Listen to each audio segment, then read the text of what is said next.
Dark clouds rolled over New York, but the storm was not from the sky. Above the tallest buildings, the light dimmed to something enormous blocked the sun. People stopped in the streets, staring upward. The black shape was not one ship, it was many, hundreds of them, covering the horizon like a swarm of steel insects. Across the world, it was the same. London, Beijing, Cairo, Sydney. Cities turned silent as alien ships took position in the sky. They were not sleek or beautiful. Were massive, sharp-edged, and alive with shifting lights, like predators circling prey. Then the sound came. It wasn't a voice, not at first, just a deep, metallic hum that rattled bones. Every phone, every screen, every device flickered, then turned black.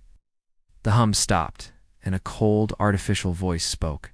Humans of Earth, you will kneel before the supreme authority. You will obey, or you will be erased. You have 3 days to surrender. No one moved.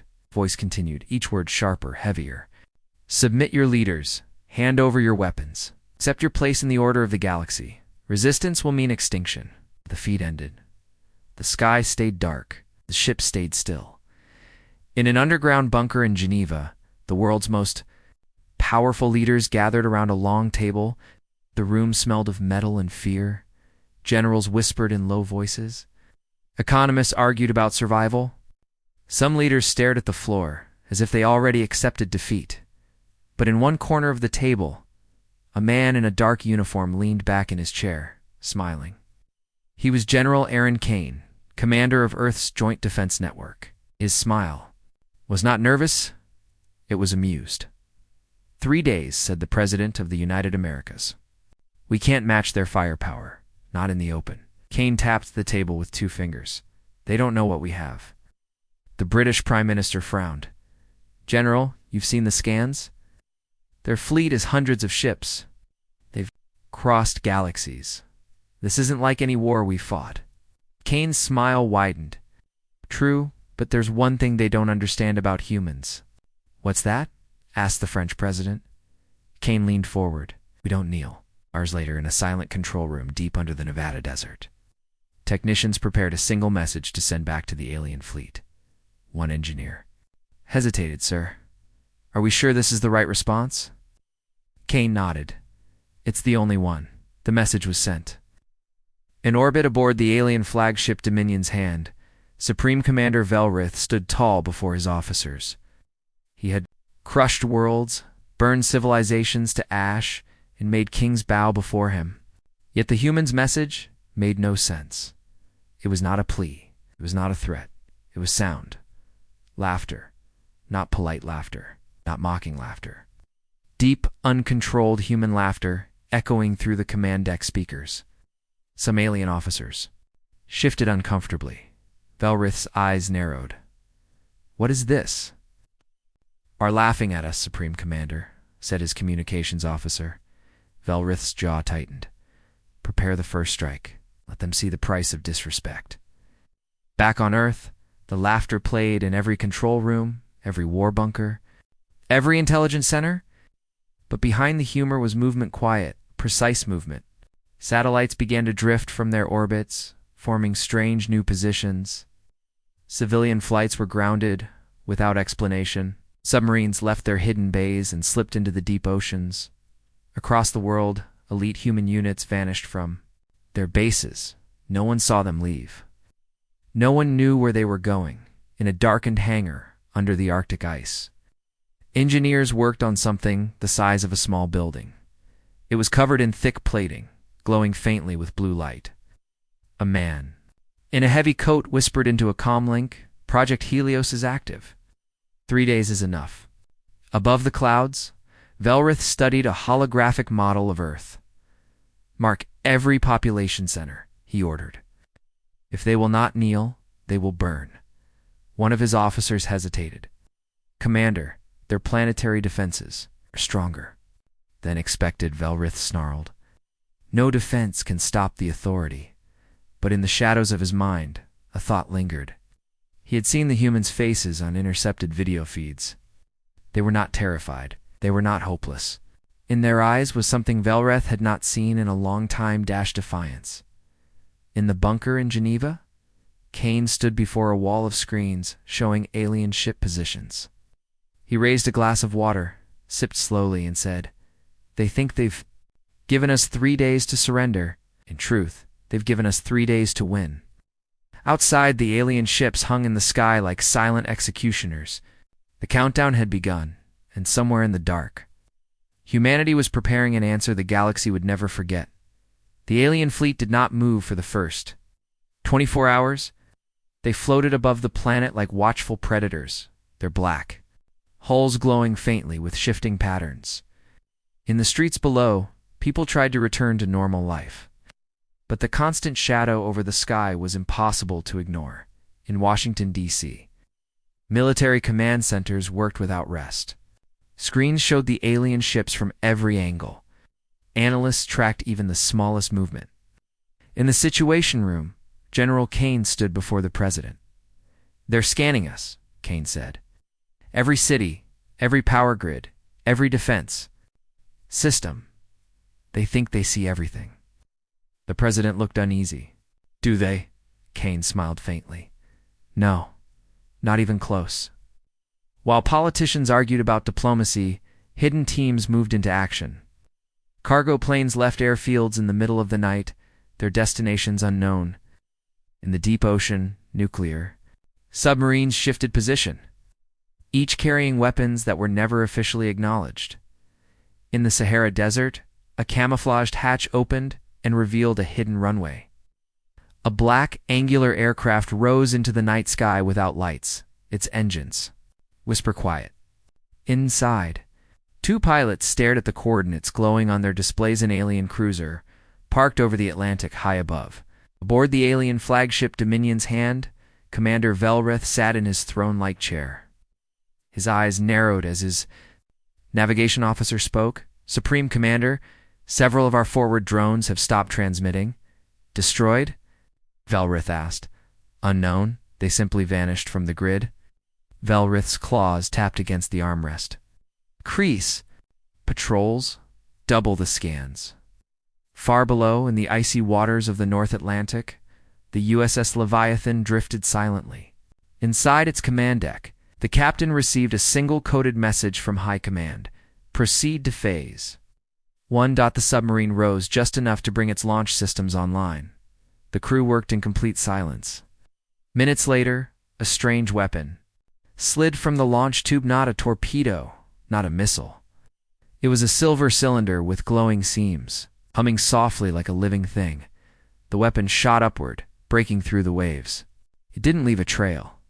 It didn't trigger alien sensors. It simply vanished into the cold air. On the alien cruiser above, alarms began to chirp. "Unidentified energy spike detected," the sensor officer reported. Velreth's voice was sharp. "Where?" "Directly below us, Commander. Moving fast. Wait." Before the officer could finish, the cruiser's lights flickered. The engines cut for half a second. The ship's shields rippled, then dimmed. Crew members shouted, trying to restore systems. In the control room of the Leviathan, the captain whispered, "Direct hit." Above the Atlantic, the alien cruisers. Lights came back, but not all systems returned. Something deep inside the ship's core was failing. No one could explain why. In Geneva, Kane watched from the bunker as a red icon on the satellite feed turned yellow. "That's one down," he said quietly. "No destruction. Just blind them." Velreth stood in the flagship's command deck, staring at the weakening cruiser on his display. "How?" he demanded. "No planet-born species has technology that can breach our shields like that." His intelligence officer shifted uneasily. "Supreme Commander, we underestimated them." Velreth's voice dropped to a dangerous growl. "Then we will make them kneel faster. Prepare the demonstration strike." Back on Earth, Kane received an intercepted transmission from the alien fleet. He read it, his expression hardening. "They're going to make an example of us?" He turned to his operations chief. "Move to Phase 2. I want our ghosts in their systems before they fire a single shot." Somewhere far from the cities, deep inside a mountain base, A row of dark screens flickered to life. On them, alien symbols began scrolling codes stolen. From the invader's own network, the battle had not started yet, but humanity had just made its first move. For the first time since they arrived, the alien fleet began to show cracks. It started with small thing shields flickering for no reason, navigation maps suddenly showing the wrong coordinates, maintenance drones going offline mid-task. Alien crews blamed software errors. Their engineers worked without rest. But the problems grew stranger. On the Dominion's hand, Commander Velrith walked into the control deck to find half his officers arguing. The ship's internal sensors report movement in restricted areas, one of them said. Velrith frowned. Movement? There is no crew there. That's the problem, Commander. When we send teams to check, the corridors are empty. Velrith stared at the holographic display, where tiny red dots flickered in sealed sections of the ship. He didn't believe in ghosts, but this was beginning to feel like one. Far below, in the black of the Atlantic, the USS Leviathan received a brief message from Geneva. Phase 2 confirmed. Operatives in position. No one on the submarine spoke, but they all knew what that meant. Somewhere, inside the alien ships themselves, human infiltration units were already at work. In low orbit, 2 alien patrol craft drifted along the edge of the fleet. The crews were bored, scanning empty space. Without warning, their lights dimmed and the engines cut out completely. They tried to restart them, but every control panel now displayed one thing: a slowly spinning human smiley face. On the Dominion's hand, Velrith slammed a clawed fist into the armrest. What is this symbol? His intelligence officer hesitated. It is human humor, Commander, a sign of mockery. Velrith's voice was like steel. I will burn their world for this. But Kane, watching from the Geneva bunker, saw something else: fear. The aliens were not used to enemies who attacked their minds before their ships. In the shadows of an alien cargo bay, 2 human operatives moved silently between crates. Their suits blended with the walls. They planted devices no larger than a coin in key locations, each one transmitting encrypted data back to Earth. Target 4 is set, one whispered over the comms. Copy, came the reply. Extraction in 10 minutes. Ack on Earth. Analysts stared at the incoming data streams. The aliens' entire fleet network was being mapped in real time. Every ship, every weapon, every weak point. Velrith tried to rally his crews. He ordered more patrols, more system scans, more security checks. But the more they searched, the more problems they found, problems no amount of discipline could fix. In one ship's mess hall, alien crew members froze as the overhead speakers came alive. Not with commands, not with warnings, but with the sound of faint, distant human laughter. It started soft. Then it grew louder, echoing through corridors, reaching every deck. Some aliens covered their ears, some shouted in anger. But no one could find the source. In Geneva, Kane leaned over the table. They think they're hunting us, he said. They don't realize they're already surrounded. At that moment, an alien officer on the Dominion's hand ran into Velrith's chamber. Commander, we found something. He opened his hand. In his palm sat a small black device with glowing blue numbers counting down. Velrith's eyes narrowed. How long? 3 minutes. For the first time since the invasion began, the Supreme Commander felt something unfamiliar. Anger, not pride. Doubt. The countdown on the small black device reached 0. Velrith braced for an explosion, but none came. Instead, every light on the Dominion's hand flickered, then shifted to an eerie pale blue. The ship's hum changed, like a deep breath being held. Report, Velrith barked. Engines are still online, Commander, an officer said. But we've lost control of internal systems. Across the entire fleet, the same thing happened. On each ship, control panels rebooted, the alien language replaced with lines of strange human text. No one understood it until the sound began. At first it was faint, like a distant echo. Then it grew, filling every hallway, every room, every comm channel. Human laughter. Not the polite laugh of a diplomat. Not the short laugh of surprise. This was deep, rolling, unstoppable laughter, the sound of someone who had no fear at all. Alien. Crew members looked at one another in confusion and unease. Some turned off their personal comms, but the laughter still came through the walls, consoles, even the life support vents. In the Geneva bunker, General Kane watched live feeds from inside the alien ship staken by the tiny devices planted by human operatives. "They're hearing it everywhere," he said. "Let it keep playing." Velrith stood in the middle of his command deck, claws flexing. "Shut it off," he ordered. "We can't," said his chief engineer. "It's coming from inside the primary systems. It's not just sound, it's embedded in our power core routing." The alien commander's tail lashed in frustration, then purged the cores, shut them down, and restart. "Commander," the engineer warned, "that would leave us defenseless for 3 minutes." Velrith hesitated. Those 3 minutes could be enough for humans to strike. Far below. In the dark Atlantic, the USS Leviathan crew heard the news over encrypted comms. A cheer went up among the sailors. They knew what was coming next.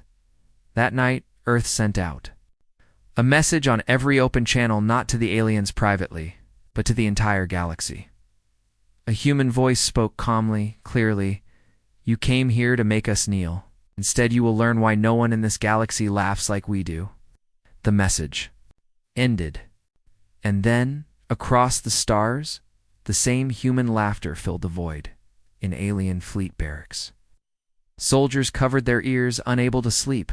In control rooms, officers worked with shaking hands. The laughter was no longer just a sound, it was a presence like the humans themselves were standing in every room, daring them to try. Velrith slammed his fist against the console. "Enough. Prepare the main batteries. We will end this now." But as his gunnery crews moved into position, their targeting systems glitched, coordinates changed, weapon controls locked themselves. In Geneva, Kane gave a single nod. "They're blind. Let's see how brave they are without their teeth." On the alien flagship, warning lights began to flash red. Velrith's second-in-command stared at the readouts in disbelief. "Commander, several of our cruisers are moving away from formation. Without orders." Velrith turned sharply. "Desertion?" The officer swallowed hard. "Fear." At first, the alien fleet thought the humans were hiding in fear. They did not move, did not retaliate, did not kneel. But then the fleet began to notice something strange.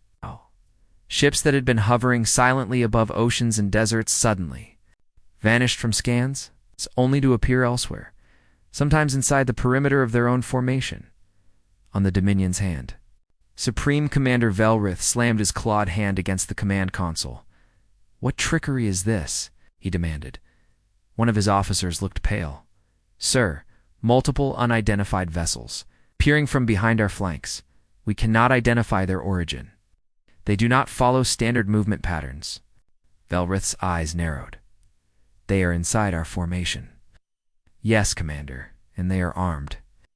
On Earth, General Kane watched the fleet on the holographic map. "Phase 3, he said softly. "It's time to turn the tables." From deep underground bunkers, human warships and stealth carriers began to rise, peering at impossible positions around the alien armada. They were hidden until now, cloaked not just physically but digitally. Every alien scan had missed them. In orbit, the first human strike was launched. Ships fired silent plasma beams, striking alien supply vessels. The explosions were precise, minimal, but terrifying. Several alien ships lost communication instantly. Velrith roared in anger. "How can this be? Their weapons. They should not exist in this system. They're using recovered technology from our own archives, sir," the intelligence officer said quietly. "Weapons from older encounters? Reversed and improved." Velrith's mind raced. He had crushed dozens of worlds. Yet here on Earth, humans were not only resisting, they were attacking with knowledge he did not anticipate. In the Mediterranean, a fleet of human stealth ships appeared out of nowhere, disabling alien cruisers. Without alerting the rest of the armada, alien officers shouted in panic, but the systems refused their commands. Every hack, every disruption, every interference the humans had prepared now worked together like a perfect machine. On the Dominions. Han Velrith slammed his fist into the console. Prepare the counterattack. We will burn this world to ashes. Kane, monitoring alien movements from Geneva, leaned forward. They think they are striking first, he said, but they are stepping into the trap. Across the skies, Earth's satellites shifted into formation, creating a web of interference. Alien sensors scrambled to make sense of it, but every readout was manipulated. Aliens could not tell friend from foe. They could not predict attack trajectories. The humans were everywhere and nowhere. In one fleet corridor, a young alien technician whispered to a colleague, They know our entire fleet layout. Every weak point. Yes, the colleague replied, shaking. It's like they've planned this for decades. Velreth growled, but even his voice trembled. We underestimated them. Prepare for full engagement. Do not let one escape. But it was too late. Human ships already struck critical points in the alien formation. Supply lines were cut. Weapon systems failed, the laughter that had begun. As a psychological trick now echoed across space, unnerving even the bravest alien officers. In the command bunkers on Earth, Kane allowed himself a small smile. They thought they were the hunters, he said. Now they're the prey. Above, the alien fleet scrambled in chaos. Ships that had once moved with perfect coordination now collided, drifted, or froze in place. Every attempt to fire on human targets was blocked or misdirected. The humans were controlling the battlefield without leaving Earth's orbit. Velrith clenched his claws, staring at the disarray on his screens. They have turned everything against us. How? How can one species primitive weak have done this? Kane's eyes scanned the holographic map. Because we never forgot how to fight, he said softly. And we never will. Somewhere, in the void, a lone human ship disappeared again, positioning itself inside the alien perimeter, ready for the next strike. The galaxy had never seen humans move like this, and the aliens were learning, too late, that the Earth they had come to dominate was a trap, carefully set for centuries. The alien fleet had lost its order. Ships that had once moved with perfect precision now drifted like broken toys. Commanders shouted into comms, but no one listened. Signals were jammed. Weapons failed. Supplies ran low. Chaos spread faster than any human attack could have caused. On the Dominion's hand, Supreme Commander. Velrith slammed his claws on the console. Restore formation. Fire on Earth. Strike them down now. His officers looked at one another, terrified. Commander. Several of our cruisers have turned off their weapons. They refuse to obey. Velrith's eyes widened. Refuse? Yes. Commander, they are frightened. Fear. The word seemed impossible, yet it spread through the fleet like wildfire. Alien soldiers whispered in corridors. Officers questioned orders. Some ships disengaged and retreated, drifting away from battle. Mutiny had begun. Below, human stealth ships moved like shadows, striking only the key targets that would amplify the panic. Supply vessels were disabled first, followed by warships carrying heavy weapons. No unnecessary destruction, only precise, terrifying control. On Earth, General Kane watched the fleet collapse through live feeds. Phase 4, he said quietly. Let them see the consequences of underestimating us. The alien commanders tried to regroup, but the humans had infiltrated their networks too deeply. Every maneuver the aliens attempted was anticipated and countered. Ships collided with one another. Some crashed into asteroid fields. Others drifted helplessly toward the planet below. In one cruiser, panic spread among the crew. Soldiers abandoned posts. Officers begged Velrith to surrender, whispering that Earth must possess a weapon beyond imagination. Velrith's tail lashed in fury. Never, he shouted. We are the supreme authority. Yet even as he spoke, the Dominion's hand shuddered. A sudden surge of energy ran through its hull. Human devices planted months ago had hacked into critical systems. Lights flickered, Life support panels showed errors. The ship trembled. Far from the flagship, human warships appeared in impossible positions. Plasma cannons struck alien cruisers from blind spots. Explosions erupted silently, but with devastating precision. Entire sections of the fleet were disabled before they could react in the alien barracks. Whispers of surrender turned into shouts. Soldiers fled their posts. Officers were captured by human operatives who had boarded through stealth systems. Fear had overtaken loyalty. Valrith's roar echoed through the command deck, but it rang hollow. His fleet, the fleet that had threatened planets, was collapsing before a species they had believed primitive and weak. On Earth, the message from the president was simple. We do not kneel. We do not fear. You brought this on yourselves. The humans' laughter, broadcast across the fleet, intensified. It was no longer just sound. It was a statement. Every disabled cruiser, every mutinous crew, every system failure carried one clear message. Humanity was not to be underestimated. In the shadows, human operatives prepared the next phase. They had not destroyed the alien fleet completely, not yet. They wanted to ensure the aliens would remember every second of their defeat. Valrith stared at the holographic map.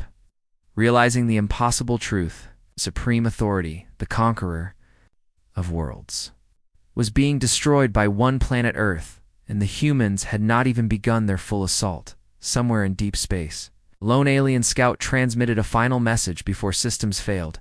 This species is beyond reckoning. Back on Earth, Kane smiled grimly. They'll never forget today, neither will the rest of the galaxy. The alien fleet was shattered. Mutiny, fear, and precision strikes had done what raw power alone could never achieve. Humanity had proven that even in the face of overwhelming force, clever strategy, courage, defiance could change the course of history.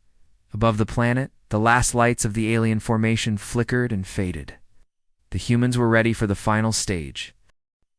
The Dominion's hand drifted in orbit, crippled and silent. Its one-sphered cannons were useless. Life support flickered.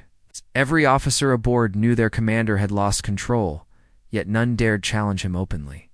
Fear had taken every heart. Supreme. Commander Velrith stood on the bridge, claws clenched so tight the metal console beneath them bent slightly. Around him, his officers whispered of surrender, mutiny, and defeat. Yet he refused to yield. We are the supreme authority, he growled. No planet-born species will conquer me. Strike them. The strikes could not come. Every control panel had been hacked by human operatives. Weapons misfired, shields weakened, and navigation systems twisted the fleet's coordinates. Ships that once followed orders flawlessly now floated helplessly in orbit from the Earth command bunkers. General Kane watched the flagship systems collapse in real time. He leaned forward, tapping the screen to highlight critical points. Now, he said, this is our chance. Stealth human vessels, hidden until this moment, moved through blind spots undetected. They approached the crippled flagship silently, armed not with brute force, but with precision tools designed to seize control without a fight. Inside the Dominion's hand, Velrith sensed something wrong long before he saw it. Doors slid open where they should have remained locked. Drones flew down corridors and shut off power. Panels blinked green where red should have remained. Humans were inside. A sudden alarm blared. Velrith's eyes widened. On the main display, tiny green icons, human operatives, moved through the ship's heart. Impossible, he roared. No one can breach my flagship, but they had. Minutes later, the humans were on the bridge. Not hundreds, not thousands. Only a handful. But their presence alone carried power. Velrith's officers froze, unsure whether to attack or surrender. The humans did neither. They simply moved with calculated precision, taking control of key systems. Velrith lunged for one of the intruders, but his claws passed through nothing his. Vision flickered as human hacking devices interfered with his sensors. For the first time, he felt powerless. Outside in orbit, the rest of the alien fleet could only watch helplessly. Their supreme commander was being subdued without a single human ship firing a shot. Panic spread like wildfire. If Velrith could be captured intact, then their fate was sealed. On Earth, the president addressed the world over live broadcasts. We warn the galaxy that Earth does not kneel. The supreme authority has fallen. Let this be a message to anyone who thinks otherwise. Velrith's pride roared against him, but even he could not ignore the truth. Humanity had prepared for this moment for decades, hiding their power and waiting for the right time. And now, that moment had come. The humans locked the flagship systems. Velrith's weapons were offline. His fleet was paralyzed. And as the human operatives stood on the bridge, he realized the final, humiliating truth. Earth had defeated him not with brute force, but with planning, courage, and unwavering defiance. From the flagship's communication system, a single message was sent across the galaxy: we kneel to no one. Let all who hear this beware. Earth protects itself, and those who threaten it will pay the cost. Velrith's fleet scattered. Some ships fled to the edges of the galaxy, terrified of facing humans again. Others surrendered. Entire civilizations would hear of this defeat, a story of an unbroken species that laughed in the face of a conqueror. In Geneva, Kane allowed himself a moment of satisfaction. It's done, he said softly. The supreme authority has fallen, and the galaxy now knows Earth is not to be trifled with. In orbit, the crippled flagship slowly powered down, its crew demoralized and in shock. Realized that the humans had not only won, they had done so without needing to destroy everything. Precision, intelligence, and courage had triumphed over raw power, and across the stars, the laughter that had begun as a message of defiance now echoed as a warning. Humanity had risen, unbroken, and the galaxy would never forget the sound. The alien fleet had scattered. Ships that had once threatened Earth now fled to the edges of the galaxy, carrying tales of defeat, confusion, and fear. Across the universe, the message spread. One planet had faced the supreme authority and lived to laugh at it. On Earth, cities breathed a collective sigh of relief. Streets that had been empty in fear were now alive with cautious celebration. Yet leaders knew the battle was not just over. It was a warning. The galaxy had seen Earth's strength. Now everyone would think twice before testing it. In the Geneva bunker, General Kane stood before the command screens, his face calm but stern. Prepare the transmission, he said. The galaxy must understand what happened here and what it risks if it underestimates us. Technicians worked quickly, broadcasting a single, clear message across every known star system, every open channel, every galactic communication network. You came for us, expecting obedience. You found defiance. You found strength, if any. Race thinks to threaten Earth. Know this: we do not kneel. We do not beg. We do not forgive. We fight, and we win. Remember the sound of our laughter? Across distant worlds, empires paused. Councils argued. Military leaders checked and rechecked their fleets. Histories of past wars were compared. Every corner of the galaxy heard the warning. Earth was not a weak planet. Earth was a force of its own. Meanwhile, in orbit, the last crippled alien vessels limped away, carrying the terrified whispers of their crews. Survivors spread word of human tactics, of laughter used as a weapon, of stealth, precision, and intelligence far beyond expectation. Even the supreme authority itself had been captured and humiliated. On Earth, humanity did not celebrate with hubris. Scientists, soldiers, and leaders worked together to repair damage, study alien technology, and prepare for what might come next. They had won, but the galaxy was vast and unpredictable. From the lunar orbit, a new human defense platform activated, a silent, immovable sentinel ready to respond to any threat. It was a symbol not just of military might, but of humanity's readiness and vigilance in the skies above major cities. Satellites aligned in precise formations, monitoring any signal of approach. Humans had learned that victory was not just survival, it was preparation. And somewhere in deep space, alien fleets whispered the stories of Earth. Fear had replaced arrogance. Respect had replaced doubt. No race would look at the blue planet the same way again, Back in Geneva, Kane looked at the world outside the bunker, sunlight breaking through clouds. "They heard our laughter," he said softly. "Let them remember it forever." Across the galaxy, civilizations recalculated their strategies. Empires reconsidered expansion. And leaders understood one simple truth: humanity was not to be trifled with, and on Earth. The people returned to their lives not as weak, kneeling subjects of a superior force, but as humans who had faced the universe itself and answered with courage, cunning, and defiance. The laughter of humanity had echoed farther than any weapon could reach. It had changed the galaxy. And in that sound, one thing was clear: Earth would never kneel. The stars were watching, and the universe had learned its lesson.